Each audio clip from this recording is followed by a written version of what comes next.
Welcome back to the David Pakman Show. I am Farron Cousins, sitting in for David Pakman today. You can follow me on Twitter at Farron Balanced, FarronBalanced. It's the same on Instagram and on Facebook. Let's jump back into the news now. Let's get to the Democrats, right? This past weekend, Bernie Sanders on Meet the Press said something that I could not agree more with. And I know later in the weekend also Bernie Sanders said some things that were really insensitive, but I got to talk about this issue here because I think this really hits the nail on the head with what the 2020 campaign has to be about. Bernie Sanders, during his Sunday appearance on Meet the Press, was asked about Joe Biden's comment while campaigning a day or two before, where Joe Biden was asked about his climate policy, and he said, I'll tell you what my climate policy is. Number one, you got to beat Donald Trump. And everybody laughed, everybody applauded, because that was Joe Biden's real answer.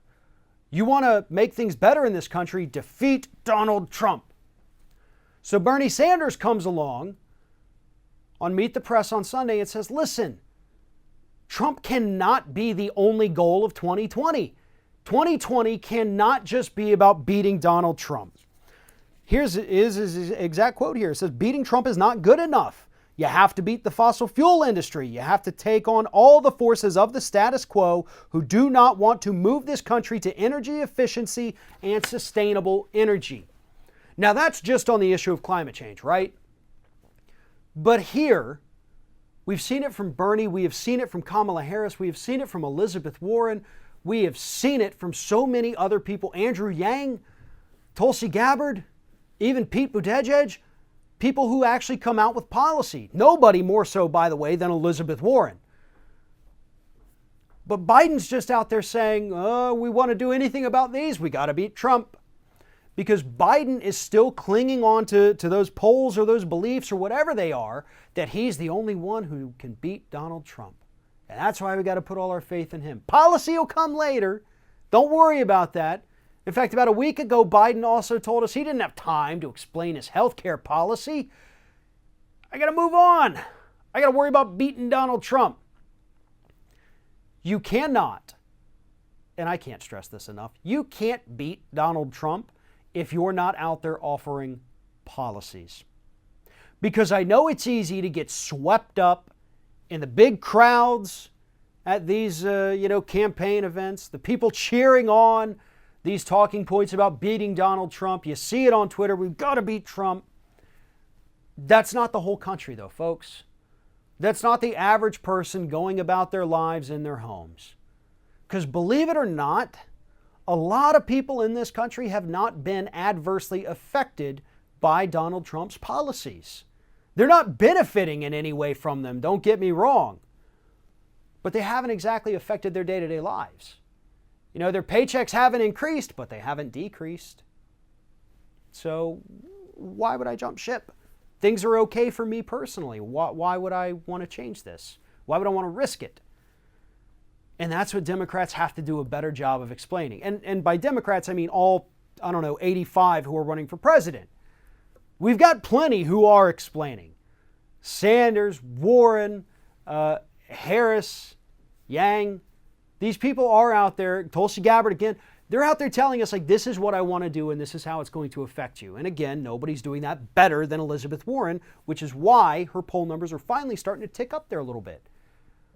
But listen, I'm not advocating for one candidate or the other at this point, and I'm not trying to discourage voting for anyone except maybe Biden at this point, because we're still in the primaries, and I can do that without worrying.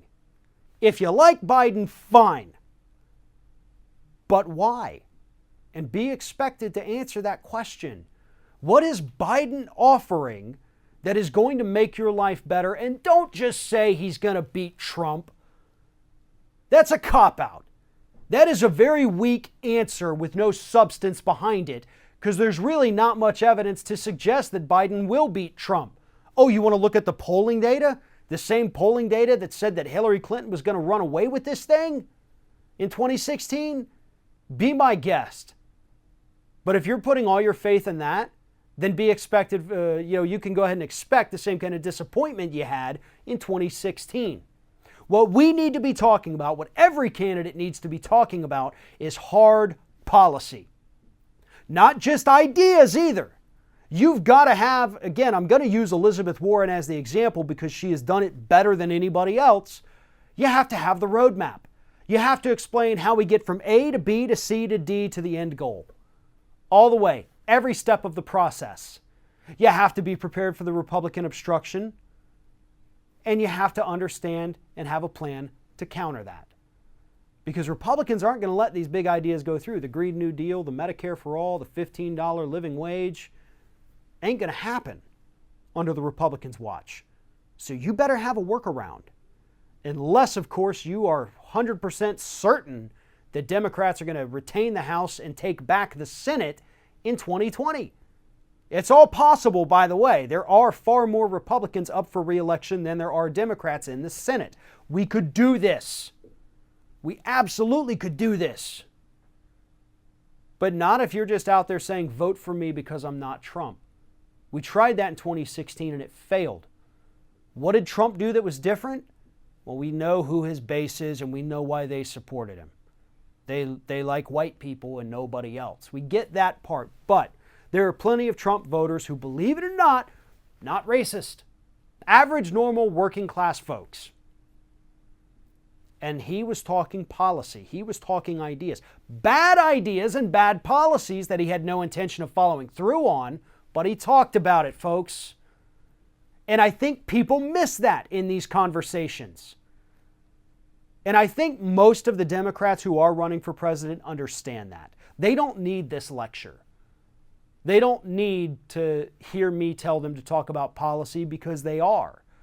You can go to their websites and find every possible issue under the sun and find out what they want to do and how they're going to do it. But then there's Biden. Biden wants to come out, be the happy, feel-good candidate, be the maybe a little too touchy-feely candidate, but he wants you to vote for him because he's not Donald Trump. And I'll be 100% right now. I'm in Florida, a swing state. I don't have the luxury of a protest vote. If Biden ends up securing the Democratic nomination, I'm going to vote for Biden. I'm going to hold him accountable. If he does something bad, I'm going to report on it. But if that's my only option, I'll vote for Biden. I'm not going to stay home. I'm not going to write in somebody who doesn't have a chance because, again, I'm in a swing state. Very tough swing state, too. But until we get to that point where a single person has sealed the deal on who the Democratic nominee is going to be, I'm going to hold them all accountable. When Bernie Sanders screws up, I'm going to call him out. When Elizabeth Warren does, I'm going to call her. Same thing with Harris and Booker and Buttigieg. And I have, and I do, and I will, because that's our job. It should not be the job of any pundit, YouTuber, progressive host. It shouldn't be anybody's job to just promote a single candidate. Promote the issues and find the candidate that fits those the best. Yeah, we've got some great people running for president, and I do have actually two people in my head that right now I don't know which one of them I'm going to vote for. I love them both. I think they're both great, and I think either one of them would be a phenomenal, transformative figure in that White House. So I don't know yet. But what I do know is that I'm going to hold each and every one of these people accountable.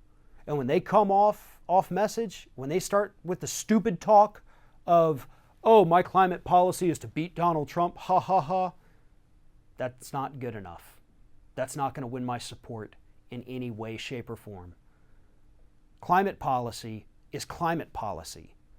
Beating Trump is just part of that goal. I want to know how you're going to fix the planet. You know, we were told we had 12 years before we get to the irreparable damage part of climate change, but keep in mind that was over 6 months ago, folks. Over 6 months ago. So for Biden to go out there, and even if he was making a joke, you can't joke about things like this right now because, yeah, it's pretty bad. We can fix it. We 100% could fix it and reverse it and live long, happy lives. We talked about in history books as the time when humanity came together and fixed the problem. Or We could be known as the ones who continue to let it get worse, which is what's happening now. We no longer have 12 years, more like 11 and a half, probably closer to 11, considering that emissions have increased and carbon in the atmosphere has increased. So that's kind of cutting that clock down a little bit. But don't joke about the best way to solve the climate crisis is to defeat Donald Trump.